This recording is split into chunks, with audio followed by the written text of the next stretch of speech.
This is Sacred Mechanics. It has to be either magical, spiritual, spooky, weird.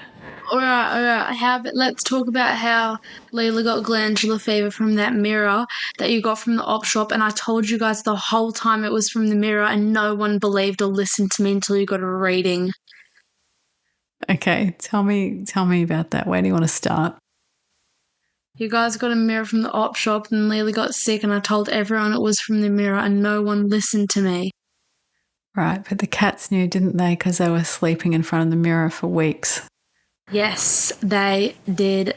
That probably wouldn't have flown at the hospital when they were trying to figure out how she got sick. Oh, yeah, probably not. What'd you end up doing with the mirror? I didn't realise that there was a certain mirror hygiene you're supposed to keep.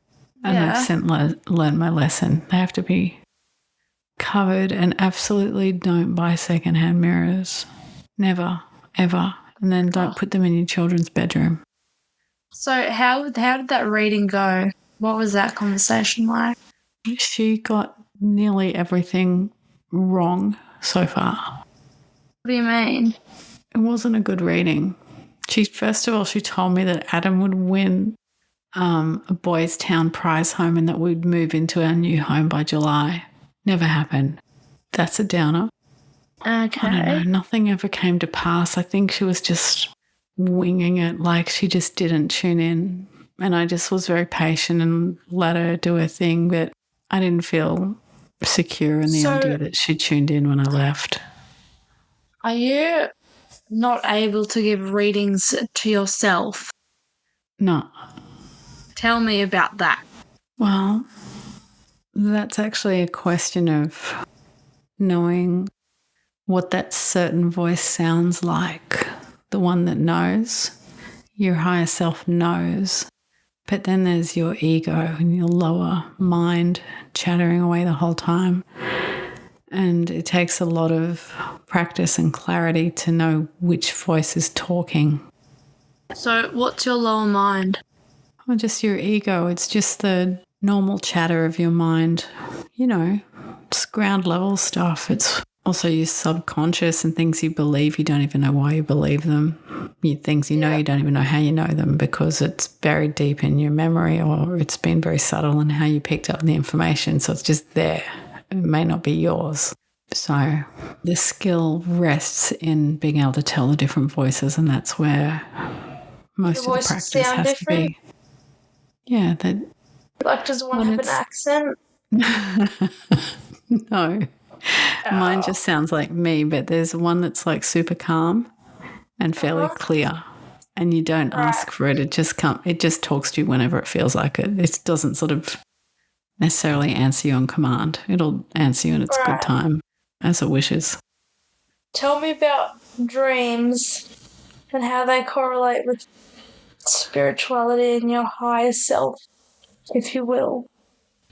Well, I think dreams are only sometimes messages that predict the future. Only sometimes.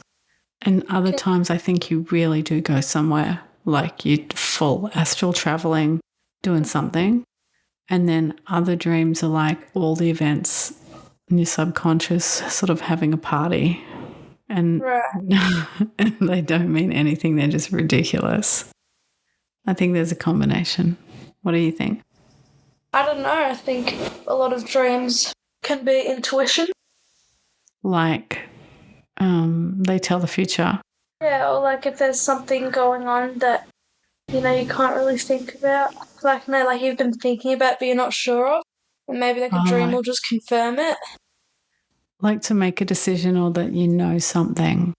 Like you subconsciously know something, but your dreams are just like confirming it for you, possibly. Like you told me about a pretty crazy dream you had the other day. Do you want to tell me about that again? What was my dream?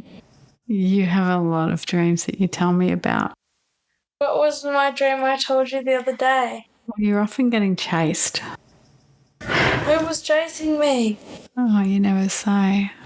Oh, I can't remember.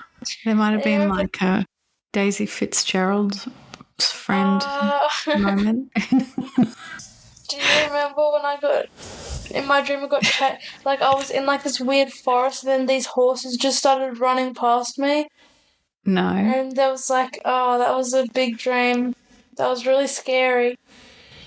And there was a street at the end of the dream. There was like a place, and it had a lot of houses. It was like Cherry Hill. It was Yeah. Cherry Hill something. It doesn't exist. Well, not in this plane.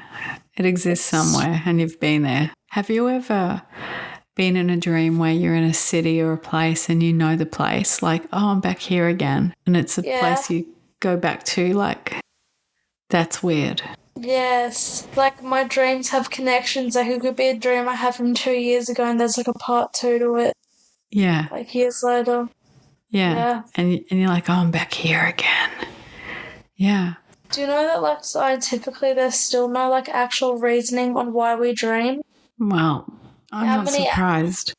They know nearly nothing about our brain in a way.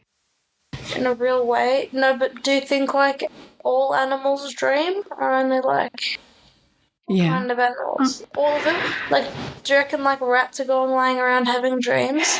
Yeah. I think everything. What about, like, mosquitoes and that? Do you reckon they're just, like, having a good dream?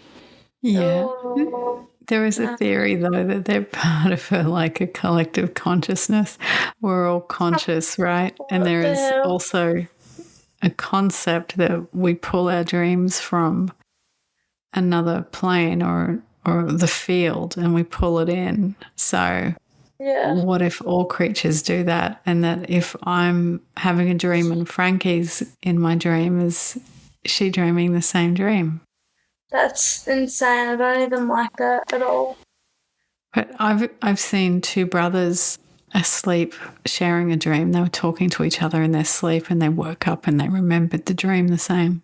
What the hell? No, I've actually had a shared dream one time. Yeah. Who with? I think it was Zara James or Scarlett Matthews. One of them. Like you were having a sleepover or were you far apart? I'm pretty sure we were far apart. Wow. Yeah, I'm just a chill guy like that. Oh, what was my story? I had another story. Oh, yeah, do you believe that, like, sometimes I think I'm schizophrenic and nothing's real and everything's just made up? I think they call that disassociation. That's what the voices keep telling me. Am I giving you a good podcast? No, I'll have to cut that bit out. Okay. Well, tell me about that. And when I was doing the energy healing with Evie, tell me from your perspective what happened. I could tell, like, the energy was, like, a lot lighter after you had left. Like, a lot of stuff had changed, and obviously there wasn't, like, necessarily, like, immediate visible results over the next couple days. Like, she was, like, really sick and, like, throwing up heaps and stuff. And over the next weeks, like, everything was just lighter, and her relationship with her family and stuff was getting better, and it was just good overall. I think her ties have gotten too, like, large now and she needs them recut. I think she just needs another energy healing. Yeah. You know? It's good to get a top up after a big one. Yeah, cool. So, do you think we're finished? Thank you for your help, Astrid. Very good conversation. You're welcome. You're very good to talk to. Thank you. Bye. Bye.